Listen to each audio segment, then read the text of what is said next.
Luzon, Visayas, Mindanao at Bondo. Ngayon ay Huwebes, January 18, 2024. Ako si Barbie Mulak at ito ang Balita A to Z. They wanna hit it before July plebiscite. June 2024 na target para sa plebisito ng People's Initiative. Kinumpirma ni Congressman Salceda. Habang signature forms, patuloy ang pagbaha sa COMELEC offices. Sa traditional, walang benepisyo. Dito may benepisyo. Sa harap ng mga batikos kontra consolidation, ilang operator hindi raw nagsisisi sa pagsuko ng kanilang prangkisa at paglipat sa Modern Jeep. Viral photo ng nanalo sa loto, kumpirmadong inedit. PCSO, may paliwanag.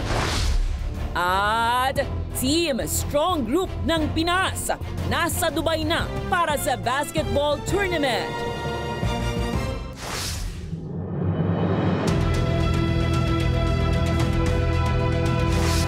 Magandang gabi, pambungad sa ating newscast. Inevitable o hindi na mapipigilan. Ito ang pananaw ng isang kongresista ukol sa isinusulong na plebisito para sa isang People's Initiative. Katunayan, target raw itong maisagawa ilang buwan na lang mula ngayon. Kasabay nito, patuloy naman ang pagbaha ng signature firms sa mga tanggapan ng COMELEC. May balitang A to Z, si Ian Maghanoy. Oh yeah. I confirm that. I ordered the word July. That during such discussion and explanation by the proponents of the People's Initiative.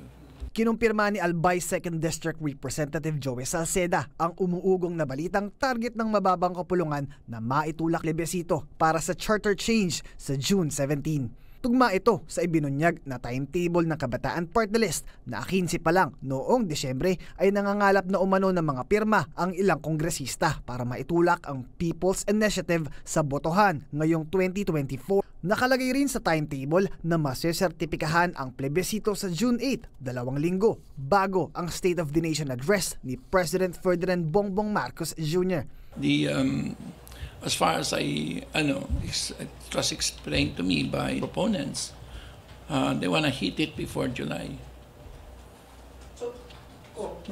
plebiscite. Kaya naman kanina, napasugod ang ilang grupo sa labas ng Kamara para irehistro ang kanilang pagtutol rito. Minamadali nga, niraratsada. In fact, yung deadline nila, ang target, pagdating ng State of the Nation Address, which is July this year, yung pirma ay nakahain na.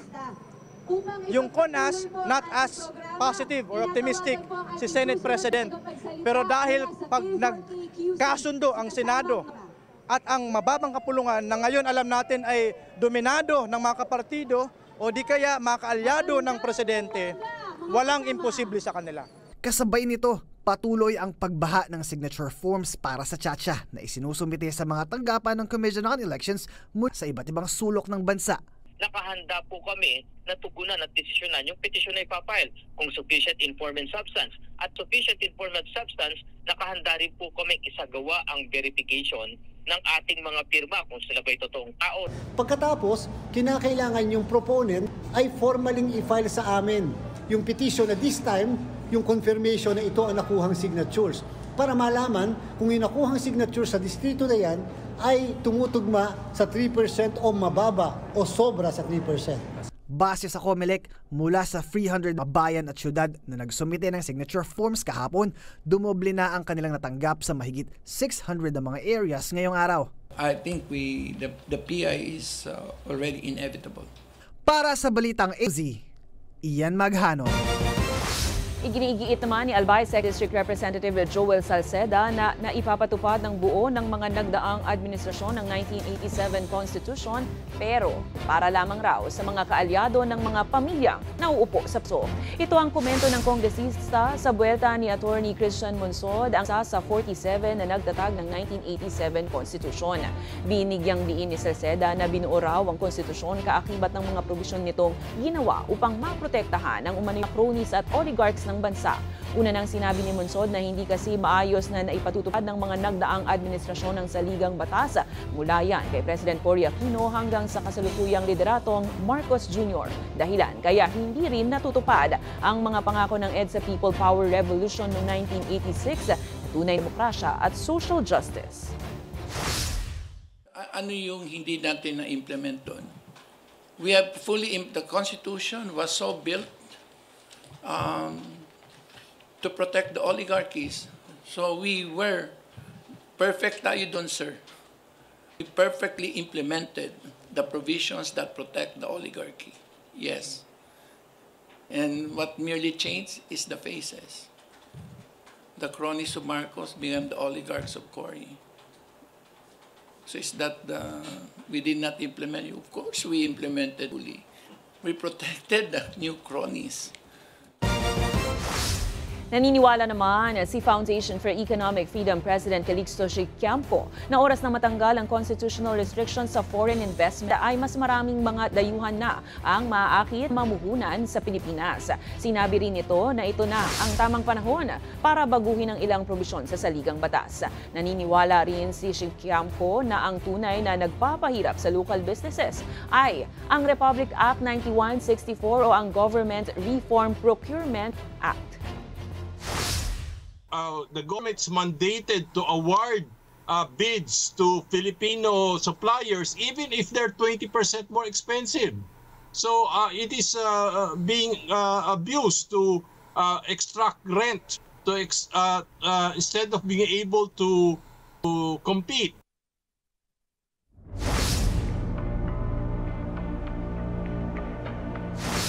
Sa harap ng mga batikos kontra sa consolidation at PUV modernization program, mayroon din namang ilan na nagsabing hindi sila nagsisisi sa pagsuko ng kanilang prangkisa at paglipat sa mga modernong unit.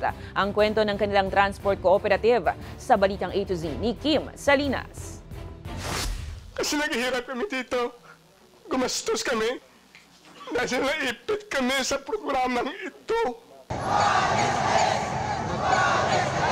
Sa kabila ng mga balita ng onsehan at ilang pang kritiko kontra sa PUV modernization program ng pamahalaan na nagbunsod ng mga transport protest at tigil pasada. Mayroon din namang mga nanindigan sa magandang idinulot nito sa kanilang hanay, katulad na lamang sa Lungsod Silangan Transport Service Multipurpose Cooperative. Yung mga traditional namin na pinakonsolidate, napalitan na namin yun ng mga modernized unit. Meron na kami ngayon ng 80 modernized. Taong 2020 nang magsimula ang transport cooperative na sumailalim sa PUBMP at unti-unting nakabili ng mga unit na nasa 2.25 hanggang 2.6 million pesos ang halaga kada isa. Inutang ang mga ito at 7 taong kailangang bayaran sa 6% interest. Kaya kung susumahin, mayroon silang binabayaran na higit 2 milyong piso kada buwan. Ang monthly amortization per unit is almost 32,000. Yung sa Hino, sa awa ng Diyos, hindi naman kami namang problema sa pambayad sa bangko. At ngayon, mag-4 na taon na. Nakaka-survive naman sir at sa katunayan nga, nagpapadevelop kami ngayon ng grahe namin. Nakabili na rin kami ng 5,444 square meters na garage. Ang dating individual franchise owner naman na si Raul, hindi raw kawalan ang mag-consolidate at mawala ng sariling prangkisa. Sa katunayan nga, nakatulong pa ito sa kanya ng husto. Nung pinasok ko sa Modern, nagmamatli na lang ako, wala na akong iniisip. Sa maintenance, lahat. Isa pa doon, bumiyaya ko. Bukod doon sa monthly ko, may sweldo ako doon sa pagbumiyaya ko. Bukod kasi sa subsidiya na 13,000 pesos na kanyang natatanggap bilang kamay-ari ng kooperatiba, sumisweldo pa siya dahil driver din siya ng modern unit ng kanilang co-op. Hindi nagsisisi na nag-consolidate ako ng modern. Wala na akong inaalala eh. Wala nang sakit sa ulo. Isa pa nung sa parking. Kasi sa kalsada lang minsan natutuwing dahil Ngayon wala na akong iniisip. Okay din ang setup na ito para sa mga tsuper at konduktor na lumipat mula sa traditional na units. Sa traditional, walang benepisyo. Dito may benepisyo. Katulad ng SS, Pag-ibig, PhilHealth. Tsaka, sir, pag naka-H6 ka, automatic ang sweldo mo 1,000 mahigit. Sapat na na nakapagtapos ako ng pag-aaral ng 2 na ang professional kong anak. Bali, labanan sa traditional kasi, sir, isang araw, pwede kang kumita 800 to 700. Pero hindi mabubuo yung isang linggo na siya. Minsan may mga trouble din eh. Automatic, gagaray ko, gagawa kayo. Pero sa huli, hindi maitatanging mayroong mga naonse at nagkaproblema sa kanilang mga nasalihang kooperatiba o korporasyon. At ang pag-unlad ng mga tsuper at operator na papasok sa modernisasyon ay nakasalalay pa rin sa maayos pamamahala ng grupong makakasama nila. Para sa Balitang A to Z, Kim Salinas. Kinumpirma ni Philippine Charity Sweepstakes Office General Manager Mel Robles na inedit ang larawan ng lotto winner na pinost online. Sa pagdinig ng Senado, sinabi ni Senator Raffy Tulfo may nakarating sa kanyang impormasyon na isang katropa ng PCSO ang nanalo matapos umanong mag-invest ng 30 million pesos at hindi raw ito ang umano'y totoong mananaya ng loto. Pero depensa ni Robles, sinadang i-edit ang larawan ng lotto winner para sa seguridad nito. Magugunitang maraming netizen ang nagreklamo dahil napansin na tila edited nga ang inilabas na larawan ng ahensya.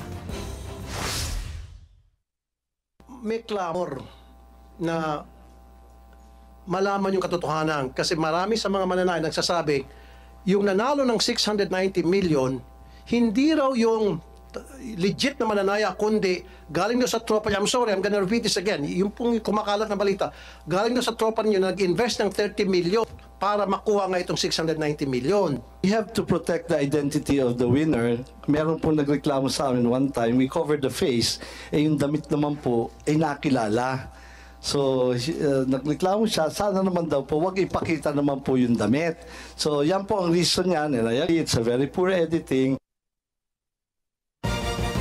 Samantala, isiniwalat naman ni Senator Raffy Tulfo sa pagdinig ng Senado na bigong makakuha ng permit sa Office of the President ng PCSO bago magkaroon ng dry run ng e-loto o online loto. Ayon kay Tulfo, hindi dapat makapag-dry run ng walang permiso mula sa UP ang online loto. Sinita rin ng mambabatas na hindi dapat aabot sa 1 taon ang test run ng e-loto at 6 na buwan lang dapat ang dry run nito. Pero katwiran naman ng PCSO, hindi sila nanghingi ng permiso sa tanggapan ng Pangulo dahil sinusubukan lang muna ito. Sinabi rin ng ahensya na may inilabas na memo ang Executive Secretary at ang sinasabi ay nasa kontrol na ng PCSO kung nais silang patagalin ang trial ng e-loto. We have to test this before having it approved. Kasi po, it would look, kung hindi naman po gagana, pag nauna naman po yung approval, ay medyo mahirap din naman po yan. So we have to be very clear, this is on a test run. Bago ka mag-test run, you should secure permission from the OP before any move whatsoever. Online game should have the permission of the Office of the President, that you should have secured permission from the OP.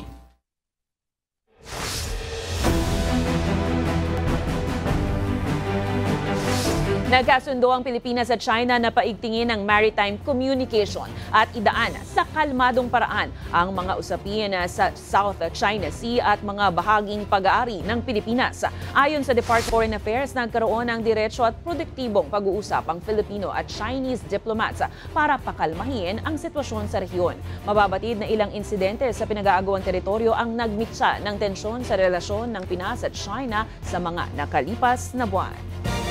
Samantala, hinihimok ni Chinese Ambassador to the Philippines Wang Xilian ng Pilipinas na maging maingat sa isyu ng Beijing at Taiwan. Yan ay makaraang umalma ang China sa pagti ni Pangulong Ferdinand Marcos Jr. kay Taiwan President-elect Lai Ching-te. Anya, dapat irespeto ng Pilipinas ang internal affairs ng China. We should strengthen instead of shape such foundation.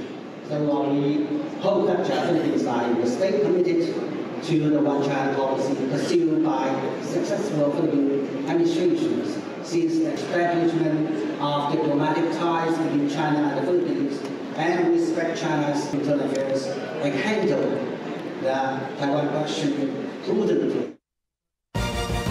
Pinag-iingat ng Philippine Space Agency ang mga sasakyang pandagat na maraan sa Bajo de Masinloc at Cabra Island sakaling makakita ng rocket debris. Posible kasing bumagsak sa mga naturang lugar ang debris na pinalipad na rocket ng China. Ayon sa PhilSA, hindi iligtas sa mga mapapadaang barko, fishing boats maging sa aircraft. Pinayuhan din ng ahensya ang lokal na otoridad na huwag punin at lapitan sakaling makakita ng debris dahil yan sa toxic substance nito.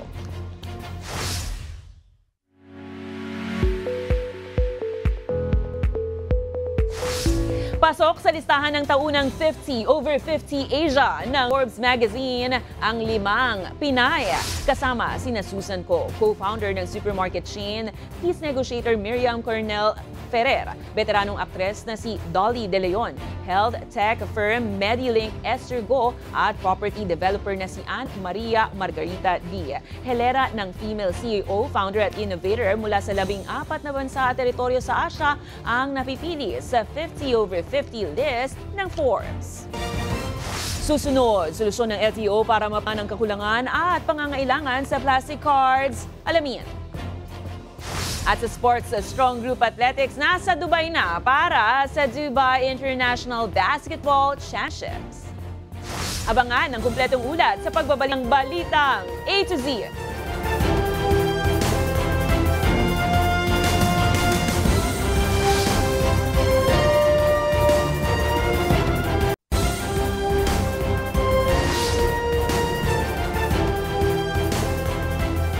Nasawi ang 7 individual matapos ang nangyaring landslide sa isang mining area sa Moncayo, Davao de Oro. Ayon kay Moncayo Information Officer Grace Cabag, ang nangyaring landslide ay dahil sa patuloy na pag-uulan dulot ng shear line. Nasa 10 katao pa ang naiulat na nawawala at 1 naman ang kumpirmadong sugatan. Sa ngayon, inihinto muna ang ginagawang search and rescue operation dahil maaagubuho ulit ang lupa.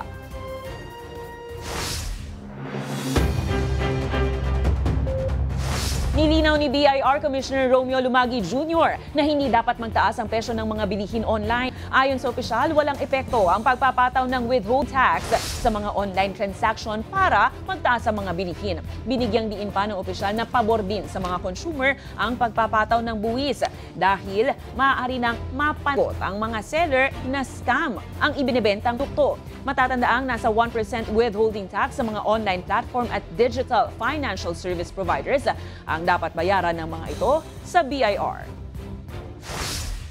Mahalaga rin po dito ay ang pagpat ng withholding tax sa online transactions ay hindi po magre-resulta ng pagtaas ng presyo tulad po ng value-added tax. Ang value-added tax ay dagdag talaga sa halaga na dapat nabenta ng seller.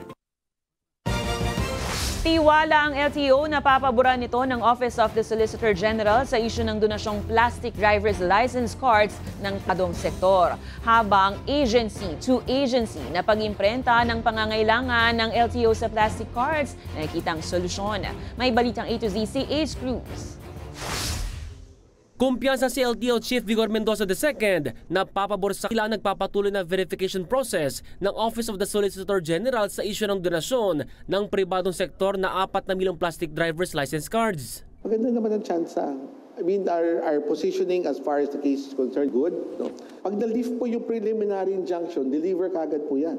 Nirespeto naman daw ng LTO ang proseso ng OSG lalo't kahit sila ay aminadong bago o ibang karanasan ng issue sa donasyon lalo't unang beses itong nangyari sa ahensya. It just so happened at the time it was offered to us, no, it was a alternative available to us at the quickest possible time. Pero bilang urgent kung may tuturing ang kakulangan sa lisensya, nakipag-ugnay na ito sa ilang ahensya para ipa-imprenta ang mga kakailangan ng plastic cards ngayong taon. And we have forwarded this to the DOTR in order for DOTR now to consider and process, no, kung narapat nilang i-proceed agency to agency acquisition. Ilan sa pwede mag-imprenta ng pangangailangan ng Transport Agency ay ang mismong National Printing Office at Bangko Sentral ng Pilipinas. We're following it up so that we can get those licenses out by middle of February at the latest, sana, para hindi na natin kailangan extend yung ating deadline. Automatic extension tayo by April 2024. No? So we're really working on this para ma-out na natin po kagad yan. Sa ngayon, ang available on-hand stocks ng LTO ay 270,000 plastic cards na tatagal ng hanggang katapusan Enero. Kaya't karamihan sa field offices sa LTO gaya sa Diliman sa Quezon City, wala ng plastic cards dahilan para ikadismaya ng ilang nagre-renew nito dahil pangalawang beses na raw itong nangyari. Hindi mo naman makukuha yung talagang binayaran mo, mag-aantay ka. Yun nga, pababalikin ka pa nila. Unang-una, abala yun sa aming mga nagtatrabaho. Pag inalaan talagang peke. Kasi kusot-kusot na sir, hindi na makitang kami yun. Ang ikinakakaba ng ilan na magpaparenew ng lisensya pagsapit ng Pebrero na ba't di papel pa rin ang kanilang makuha. Hindi siguro po, no? Kasi kahit nasabihin mo, bigay na yung kontrata, pirmahan na ngayon, no? Again, ayoko paunahan kasi hindi ko alam, no? I'm coming from the point. Pero knowing what happened in the past, dun sa 5.2 million na licenses natin na in-order, hindi naman isang bagsakan yun eh. By installment. In fact, it took them until December to deliver 2 million cards, no? Kampante rin ng LTO na kayang mai-deliver ng ilang ahensya ang kanilang pangangailangan sa plastic cards sakaling magkasundo ang mother agency na Transportation Department at government agencies. Kung titignan mo yung capability and readiness, no? Para mas ready ating government printing offices. Bukod sa problema ng LTO na paubos ng muli na supply ng plastic cards, may panibago itong iniisip na 6 million supply na kakailanganin naman ng plastic cards ngayong taon, dagdag pa ang lagpas 2 million na backlogs noong 2023. Papaano na lang kung hindi umayon sa LTO ang desisyon ng korte ukol sa milyon-milyong plastic cards na donasyon ng pribadong kumpanya at ang planong agency to agency. Back to bidding tayo. Dadaan sa bidding process po yan. Sa Feb, medyo mabibitin po tayo niyan. Sa huli, umapila ang publiko partikular sa mga nag-renew at mag-a-apply pa lang ng lisensya na gawa na sana ito ng konkretong aksyon ng LTO para hindi magpaulit-ulit ang abalang ito. Para sa Balitang A to Z, Ace Cruz.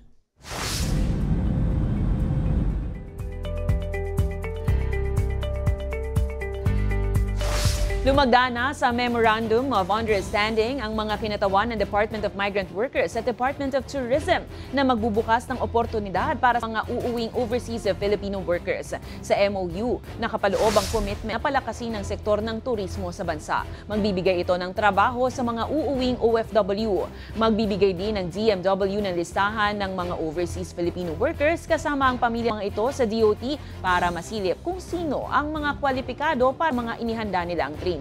Sisimulan naman ang naturang programa sa Mayo.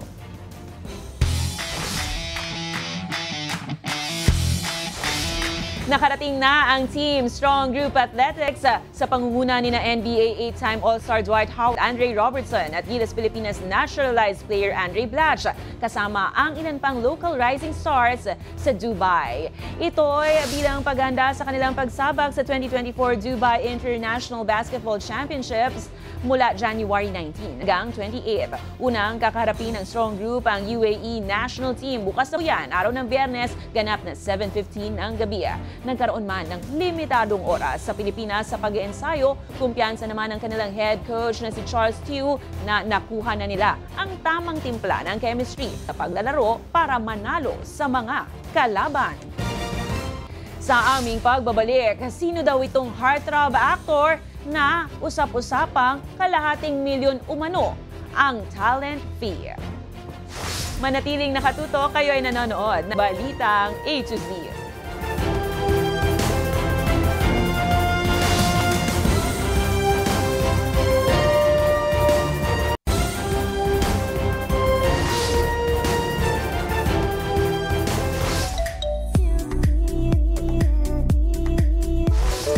Usap-usapan ngayon sa social media na humingi umano ang aktor na si Ian Veneracion ng kalahating milyong piso na talent fee para lang sa kanyang 2 oras na public appearance.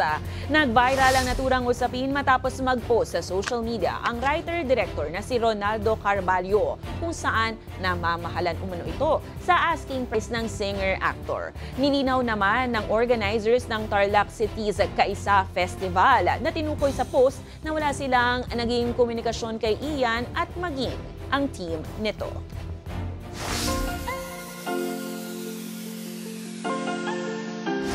Good vibes to the bones ang hatid sa netizen ng free diver na ito sa Napaling Reef, Panglao, Bohol. Kakaiba kasi ang estilo nito sa paglangoy. Silipin sa video. She was a fairy.